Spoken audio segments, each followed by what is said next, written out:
The spookiest event of the year is finished as NXT Halloween Havoc has come and gone, and while I wasn't actually able to be live to live stream my reactions to the show, I did get the chance to actually sit down and watch it in real time, so there's a lot of thoughts I got going on up here that I want to share with all you. Now, I'm just going to be real right out of the gate. I wasn't all that hyped going into this show. Granted, I missed a couple of episodes leading up to this event, but overall, the matches didn't scream a NXT PLE event to me. Sure, there was a lot of great stipulations on the card, but a lot of things that I felt like didn't really belong on the show. However, I couldn't have been more wrong because every single match was damn entertaining. From the tables, ladders, and scares match to the ambulance match to an incredible women's tag team bout to a gauntlet match to, of course, the main event between Trick Williams and Ethan Page, everything was great in my opinion. That doesn't mean it was perfect, so we will break everything down, but before we begin, make sure you leave a like on this video, make sure you subscribe to the channel, turn on those notifications, and keep coming back every single day because we upload wrestling videos every single day. But let's just kick things off with the very first match of the night, and the match that actually impressed me the most between Tony DAngelo and Obafemi. Now, this was really interesting because it was a TLC match, but they didn't actually have to climb a ladder in order to retrieve a championship. The only way to win this match was via pinfall, and I think it was a great addition to both Tony and Obafemi's character because they really didn't need to climb a ladder. It's not like they're high flyers out there,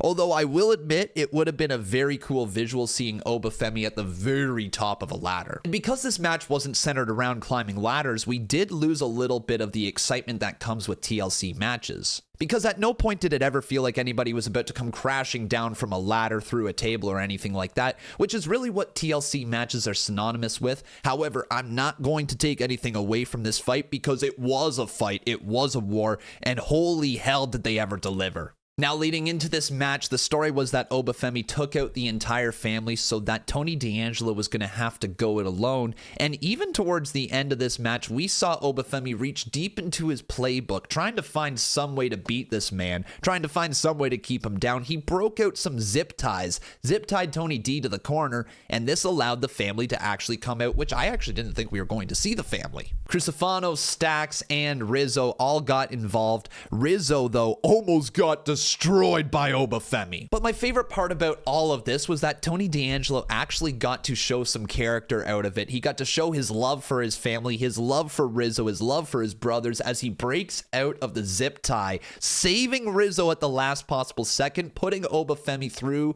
a damn ladder with a spear. It was great. After they go crashing through, the family gets involved again. Rizzo hits Obafemi in the back with a crowbar. Crucifano and Stacks hit a beautiful shatter machine with a steel chair, and then Tony D plants Obafemi through a table with a spine buster and retains his North American Championship. In my personal opinion, I think this was the right call for the matchup. Obafemi doesn't need to be stuck around the North American title, and Tony DAngelo is coming along as a character. People are actually responding very positively to him and the family right now, so there's a lot to be seen what the future of Tony D looks like. But at the first time in his career, it really feels like Tony D has arrived as a character. He's going to be a mainstay in this North American division for a little while, and he can probably hold the division on lockdown, especially with the family by his side. But as for Obafemi, I'm even more intrigued what's next for him. See, because Obafemi has now lost this match in the North American title, he's probably going to be done with this championship. That means he could go towards the NXT championship. He could go up to the main roster. Like, there's a couple different directions for Obafemi right now. Watch, they're just going to make him the speed champion or something like that. But Obafemi really is ready to go up to the main roster if WWE plans on using him up there. If they have a position to put him in, I would love to see Obafemi go up against a whole bunch of different people. Start him off against like Omos or something, and then give him a match against Sheamus. Maybe roll him into Braun Breaker. Maybe then you go towards Gunther or something like that. There's a lot of big money matches for Obafemi up on the main roster. But also down in NXT, there is one big money match left that they could run with, and it could even be the WrestleMania weekend matchup if they build to it right. It could possibly be Trick Williams versus Obafemi for the NXT Championship sooner than we think. It is such a big match, and if they plan on keeping Obafemi down in NXT for like say another 2 years and they maybe see Trick Williams ready to go up to the main roster, Obafemi could be the perfect person to take the title from Trick and hold down the NXT main event scene. And it would also give Obafemi a little bit more seasoning, a little more chance to develop in that ring and on the microphone, so that way when he shows up on the main roster, he is a character worth watching. watching. Now, I am kind of getting ahead of myself right here, but I'm jumping ahead to the end of the show because it's worth mentioning, seeing that Ridge Holland attack Trick Williams leaves me to believe that Obafemi isn't going to be around the NXT title picture anytime soon. Maybe he's got a one-off feud with somebody in NXT, but I don't know who that could be. However, it is bound to happen at some point. It's either going to be Trick Williams versus Obafemi for the NXT Championship, or Obafemi's going right to the main roster. It's one of the two. As for who could be next for Tony DAngelo, I'm just going through the NXT roster right now. And there's like a few names who jump out who could potentially be going after him. Like Wesley could go back after the North American Championship. However, it feels like maybe he's got something cooking with Trick Williams. You could look at the No Quarter Catch crew. Maybe somebody like Tavion Heights could go up against him, but they seem to be involved with the Heritage Cup. Sean Spears is always a possibility, and actually probably a pretty likely one to get a match at some point, but he's not going to be the man taking the title from Tony DAngelo. There's always Joe Coffey, but that's not the most exciting thing. It could end up being somebody like Andre Chase, with the fallout of Chase University. It could be Duke Hudson, but a couple other names that I think it could actually be is one, Lexus King, because we actually just saw Mr. Regal, William Regal, start to align with Lexus King on TV. Another name is Nathan Frazier, because it certainly seems that Nathan Frazier and Axiom are very close to splitting. Like, the days are numbered between that tag team, especially if they lose their tag team titles. But then the main one that I'm thinking, and the main one that I think a lot of people are thinking, is Javon Evans. I do think Javon Evans is bound to be a North American champion within the next year, and he might very well be the guy to take the title from Tony D. But with all the names that I just said right there, it couldn't be more obvious that the NXT division needs help. They need somebody who is going to bring some star power to the NXT division, whether it be the main event scene or the mid-card scene. Look, I know we're all waiting on Ricky Starks, but if there's somebody on the main roster who could come down who's not really doing much up there right now, it would be great to see them get another run in NXT. Honestly, I know he just got drafted up there, but somebody like Baron Corbin should be in NXT right now. He should be around the main event scene. He should be competing for that NXT championship. Like, I don't understand what we're doing with Baron Corbin on the main roster teaming with Apollo Crews. He was perfect down in NXT, he was getting himself over, and now he's just kind of there on the main roster. Bring him back to NXT, let him thrive in the North American Championship scene or in the main event scene for the NXT title. Either or, he would crush it, and he's one of those guys who would really benefit NXT. But all in all, this match does get 2 thumbs up for me. I enjoyed the tables, ladders, and scares match. I thought it was the match of the night, and Obafemi and Tony DAngelo, great job. You crushed it. Next up is the women's tag team match between Julia and Stephanie Vacour versus Roxanne Perez and Cora Jade. And this match right here was one of the main matches advertised for the show. It was a complete highlight of Julia and Stephanie Vacour, along with the return to in-ring action of Cora Jade. And while both Cora Jade and Roxanne are great individuals in the ring, this match was all about Stephanie Vacour and Julia, highlighting them, making them look as badass as possible. And boy, was it a success. I know all the hype was surrounding Julia for the last few weeks, but I want to talk about Stephanie Vacour because she was incredible in this match. I actually think that Stephanie showed that she is one of the best women's wrestlers in all of WWE just from her showing in this matchup. There was a lot of hype behind Stephanie Vacour before she showed up in NXT. She had that great matchup against Mercedes Moné in AEW, which really did put her on the map, and now all these NXT fans are starting to see what Stephanie Vacour is all about. I mean this when I say it. I think she is one of the smoothest in-ring technicians WWE's women's division has had come through the NXT roster maybe ever. Like, she is up there. She's top 3 for sure. She is legitimately getting comparisons to Bryan Danielson. Daniel Bryan. Yeah, that guy. The Yeselmania dude. The man who chants yes and puts his fingers over the head. Yeah, that dude. That man. They're comparing Stephanie to Daniel freaking Bryan. And rightfully so. She crushed it in this match. She looked great, and she's only going to get better. Like, she's 31 years old. I don't think everybody understands that 31 is not even close to being in their prime of pro wrestling. Sure, she is maybe in the prime of her actual in-ring ability,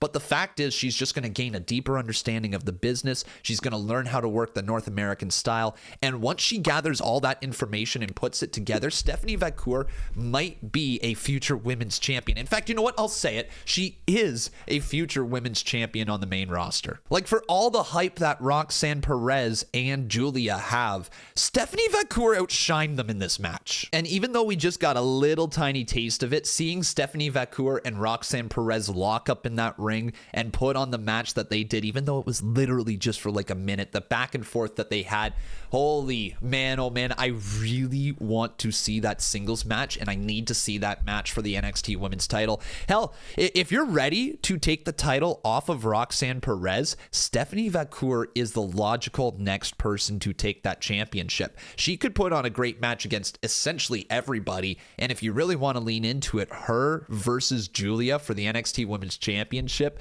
could write itself. But speaking of Roxanne Perez, she has done an incredible job as NXT Women's Champion, and I know that officials in WWE have got to be struggling taking the title off of her. They know what she can do in that ring, and at 22 years old, she's so young and so good and can put on a great match against literally anybody. It's not necessarily somebody you want to remove from that spot, but if you are looking for anybody to pick up that mantle, to be able to have a great match against literally anyone, Stephanie Vacour is your girl. But let's talk about the actual matchup right here. The ending of this thing saw one of the greatest finishes I've seen in a while, where Julia hits a crazy superplex off the top. I'm not even sure what type of superplex. She like underhooked her arms or something like that. And that allowed Stephanie Vacour to go to the top rope and hit a damn spiral tap. Yeah, that same move that AJ Styles broke out in TNA, the same move that everybody said, holy shit for. Stephanie Vacour broke out this bomb-ass new finisher and put away her opponent Roxanne Perez, pinning the NXT Women's Champion in the process. And then Stephanie Vacour and Julia pick up the dub as a whole. What a finish. This finisher is so much better than the other finisher that she had, whatever backbreaker it was that she was using. This thing is so dope. I hope that she continues to use it. However, I can understand not wanting to break it out in every single match, because like that is a crazy move to have to break out every single time. But regardless, the spiral tap was dope, and Stephanie picked up a dub, pinning the NXT Women's Champion. Yeah, she's coming for that title. But speaking of somebody who is coming for a title, let's talk about Ridge Holland, and let's go back a little bit earlier into the night where he faced Andre Chase in an ambulance match. Now, going into this thing, I really didn't have a lot of high hopes for it either. I'm not a big fan of ambulance matches. It's just something about trying to put somebody in something, and the whole drama that WWE does along the way with the arms sticking out or fighting back. It's if you think about WWE 2K in an ambulance match, you know when you have to tap that button over and over and over again to try to get that person inside the ambulance, and then they kick out at last second. That's what it feels like watching an actual ambulance match in real life. However, I will give Andre Chase and Ridge Holland all the credit in the world. This ambulance match was far better than I was expecting it to be. I don't know if it's just because I haven't been as invested in what Andre Chase is doing and what Chase U as a whole is doing, but this story has just not gripped me. It hasn't been something that I'm like, oh my god, I need to see what Ridge Holland is going to do to Andre Chase and what he did to Chase U, and how dare that man do what he did. Like, don't get me wrong, the Chase U story is fine, but I just haven't been invested in it. And truth be told, I don't think I'm any more invested in it after this match either. But what I am intrigued with is the future of Ridge Holland, because this man has slowly but surely worked his way back into the good graces of the fans, and now he's like a monster in NXT who can't be stopped. He showed no remorse, no regret whatsoever in this entire story against Chase U, and putting away Andre Chase in the ambulance match with the final image of Andre Chase just reaching out towards everybody at home and putting his hand on the window as it slides down and he falls in the back. Oh my god, what a great shot with Ridge Holland looking menacing AF. The only thing about Ridge Holland is his voice doesn't seem to really match his character, so if he's able to put even more bass into his voice, make him sound even more intimidating, then maybe I can get behind him as a character. I really do believe that Ridge Holland and Andre Chase put everything that they could out there. They left nothing behind, and as a result, we got a very entertaining ambulance match. There's not too much more to take away from this match other than Ridge Holland was the right man to win this thing, and hopefully, and I say this with love, but I hope that means that Chase U is either done or it's starting to be done.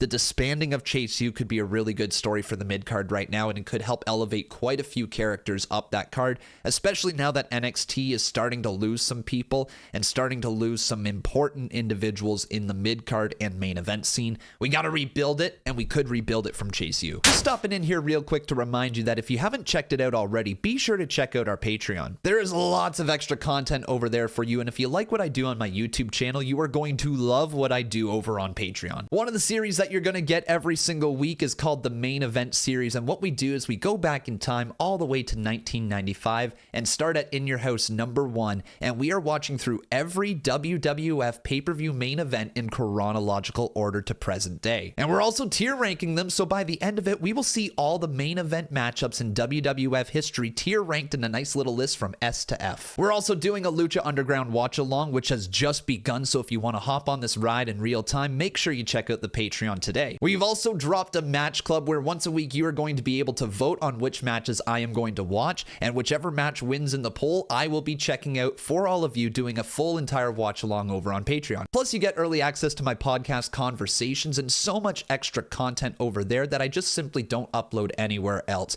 It is a great place to be if you enjoy the Conman's content, so make sure you check it out, all for only $5 a month. It is an absolute steal, and if you like it for 1 month, I guarantee you're going to like it every month after that, so just keep checking out the Patreon. Link in the description below, and thank you very much for your continued support, whether you be just watching these videos or you're actually supporting us over on Patreon. Regardless, let's get back to the video. Next up was the Women's North American Championship match, as Kalani Jordan was supposed to defend her title against just Fallon Henley, but Fallon Henley took a spin on that spin the wheel or make a deal, and it landed on Spinner's choice, to which she decided that it was going to be a gauntlet match. So that meant for Kalani Jordan to defend her title, she had to defend her title against Jasmine Nix, JC Jane, and then Fallon Henley. Yeah, no chance. Now, before we break down this match, let's talk a little bit about Kalani Jordan, because I feel like there is something there with Kalani Jordan just bubbling under the surface, ready to be let loose. Kalani Jordan, if she happens to turn heel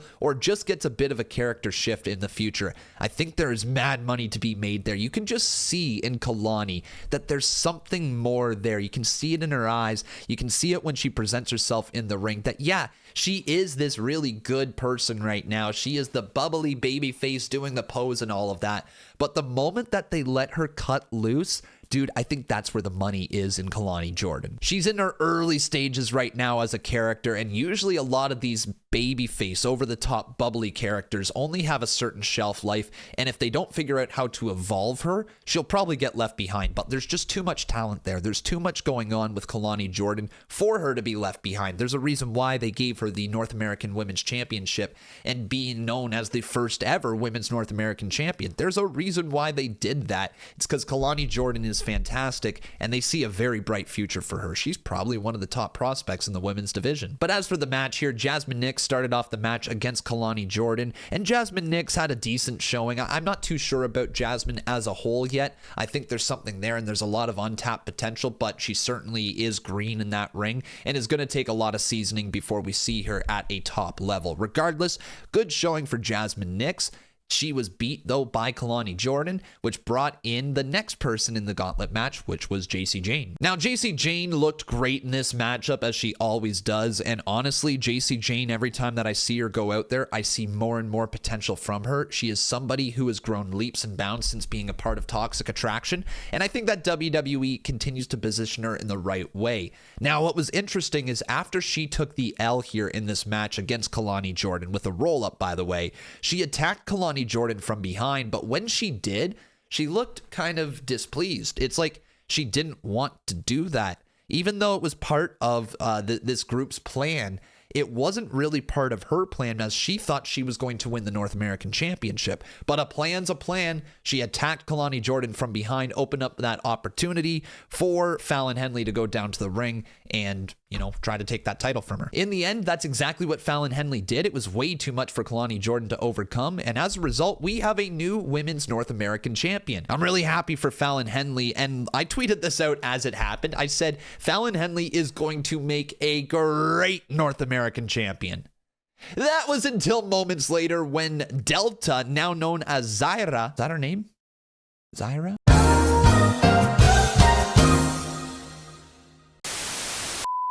That was until literally moments later where the former Delta, now known as Zyra, decided to show up and take out all 3 members of the group. Jasmine Nix done, JC Jane done, and of course the NXT North American Champion Fallon Henley laid out at the hands of Zyra. She looks like a beast, and I say that because she is a beast, and not only is she just a beast, but she's a beast who hit a reverse F5. Yeah. A damn beast. So yeah, Fallon Henley, while you would have been a great champion, I think it is no longer your time. It is for sure going to be Zyra. She has taken that title so soon, man. Build her up, build her up, build her up. She is going to be one of the best things going in NXT. So yeah, sorry, Fallon Henley. But then that brings us here to our main event of the night, the Devil's Playground match between Ethan Page and Trick Williams. Now, before we break down this match here, I do want to say that I feel like this main event could have delivered more. I'm not saying that it was a bad match, but I felt like at times the intensity just wasn't there for how intense this rival has been. And I was kind of expecting some bigger spots, some more dangerous moments, but all in all, it still was a fine main event. If anything, I feel like this was a test for Trick Williams to see, can he thrive in a vicious type of matchup? Can he actually survive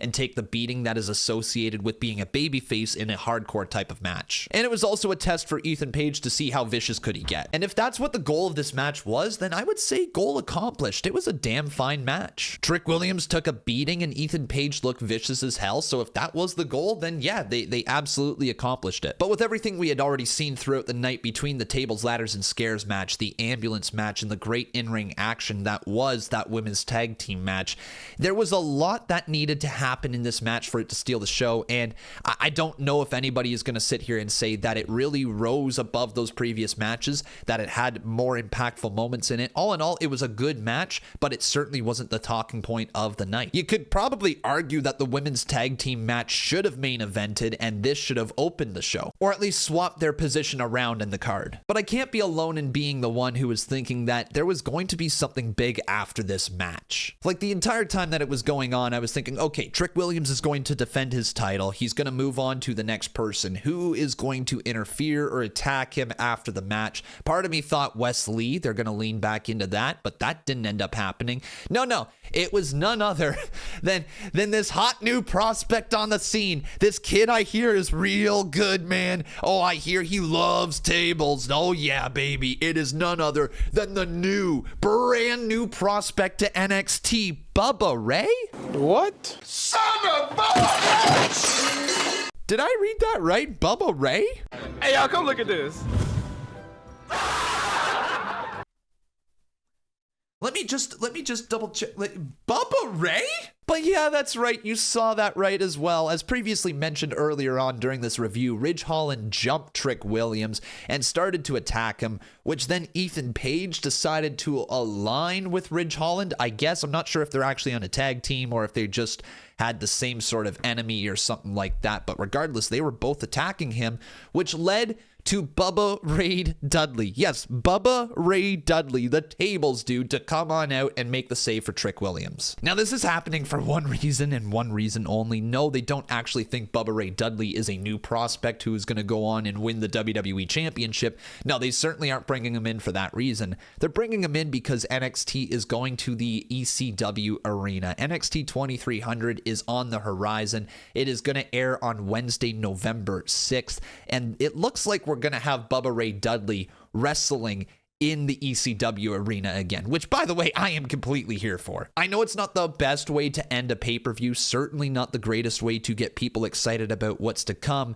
but it is going to be special seeing Bubba Ray Dudley wrestle in the ECW arena, and it seems like we potentially could be building up a tag team match between Trick Williams and Bubba Ray Dudley versus Ridge Holland and Ethan Page. And that could easily be the main event of the NXT show from the ECW arena. And I don't think anybody would complain about that. The only thing is that usually speaking at the end of a pay-per-view, we have something big happen. Something where we're like, this is the next direction for this champion. This is where we're going next. We had it in the women's division with the former Delta, now Zyra, attacking the NXT North American champion. You obviously have Stephanie Vacour pinning the women's champion in Roxanne Roxanne Perez, so that's where they're going with that. We have some questions around the North American Championship, but now the NXT title seemingly has Ridge Holland going after him, and it can't be that exciting. You know, it's Ridge Holland. Again, at the end of the day, Ridge Holland is doing fine work, but it's not the most exciting thing for a future NXT Championship match. I think a lot of people were maybe expecting Obafemi to get that opportunity that Ridge Holland has, and I do think that Obafemi will get that opportunity against Trick Williams at some point. Like we mentioned, it could be a WrestleMania stand and deliver match for the NXT Championship, Obafemi versus Trick Williams. But it was a little flat to end the show, I can't lie. And because of this really didn't feel like it should have been the end of the show. It felt like it should have been a middle of the card thing or even the first match of the night. Like, this shouldn't have been how we ended NXT Halloween Havoc. We probably should have finished it with the women's tag team match between Stephanie Vacour and Julia versus Cora Jade and Roxanne Perez. Can you imagine if the final image of the night was Stephanie Vacour pinning Roxanne Perez? Like, that tells us right then and there, Stephanie is going to get that opportunity for the women's championship. Roxanne Perez is in a little bit of peril. You could have done more between Julia and Cora Jade. Maybe they could have fought after the match or something like that. Who knows? But there was definitely a different way we could have ended the show, as opposed to a legend coming back to hype up a NXT Wednesday show. But hey, look, I understand they got to create some hype around the show being on Wednesday, because that's not the normal day that NXT airs. Normally airs on Tuesday. Now it's going on Wednesday, head to head with AEW, live from the ECW arena. I understand why they want to try to sell tickets and try to hype up people to watch their show. I almost forgot, and I have no idea where my editor is going to put this into the video, but I asked you over on Twitter for what your thoughts on the show was, and here are some of the tweets that you submitted. So we had Frank saying he liked it. It's a good vehicle for the next couple of months. The main takeaway, though, is that NXT's men's division needs serious help. Starks can't come soon enough. He's mentioning Ricky Starks. Did I just say Ricky? I'm going to leave that in. Ricky Starks right there, coming over from AEW, has been rumored for a little bit, and it might very well happen. If Ricky Starks does come on over, he is a huge game changer for sure, and it would help out that NXT men's division a lot. No question about it that they need a little bit of help. This was match of the night, says Carter Slade? Yeah, Carter Slade. I'm going to leave this in one take. Who cares? Cora Jade, Roxanne Perez, Julia, Stephanie Vacour. We already talked about it. Great match. Match of the night for me too, man. Actually, you know what? It's between this and the tables, ladders, and scares match. I actually could flip-flop depending on what we're talking about, but both were great. This from an in-ring perspective, the other one from like an entertainment aspect. We have Gamer J saying, feel like Julia, Stephanie versus Roxanne and Jade should have been the main event. Yeah, I agree with you, man. Absolutely agree with you. I think it should have been as well. Nishi saying that it was an excellent show. I loved every little bit of it. However, I believe Stephanie could be the next Bryan Danielson and Zarya could be the next Brock Lesnar. The women's division is cooking. Yeah, we mentioned that Bryan Danielson and Stephanie Vacour were in the same breath somehow, that people were talking about them in the same way. Let me know your guys' thoughts on all of that. We also have here JDO saying, to be honest, was expecting Femi to come out to close Halloween Havoc. Exact same sentiments right here. He can't wait for Femi's NXT title reign. Hopefully it happens, my friend. Editor J says, serviceable show. Best match was the women's tag team match. Obafemi is ready for the NXT title. That's got to be the WrestleMania feud between him and Trick. Look at you guys. It sounds like you're already listening to the show before we read out your tweets. Love to see that. We also have Bro over here saying, absolutely enjoyed the show and Fallon winning is awesome. Been there for a while and her growth has been very, very good. Agreed. Absolutely, man. Great to see her get that dub right there over the except for she's going to lose that title pretty damn soon. We also have WWE Ethan saying, I thought it was really cool. I don't watch NXT very frequently, but this PLE was a very fun one with all the stipulations, which made it all around a blast. Zarya was a good surprise as she turned up on this PLE as well. Chris Lee says, for it being a Devil's Playground match, the main event was kind of weak.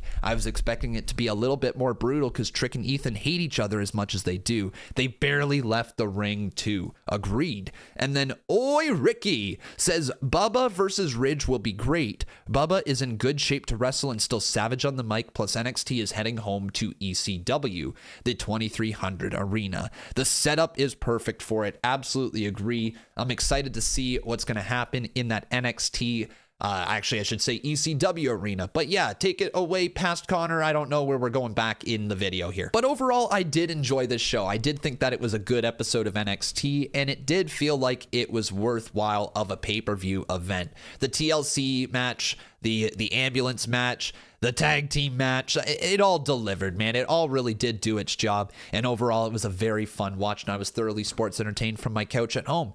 I'll give this an 8 out of 10 for the night. I do think that if there was a couple more swerves, a couple more big moments on the show, we would be looking at an 8.5, a 9, maybe even upwards of that 9.25. But yeah, again, the show was a very fun watch, and it was very entertaining.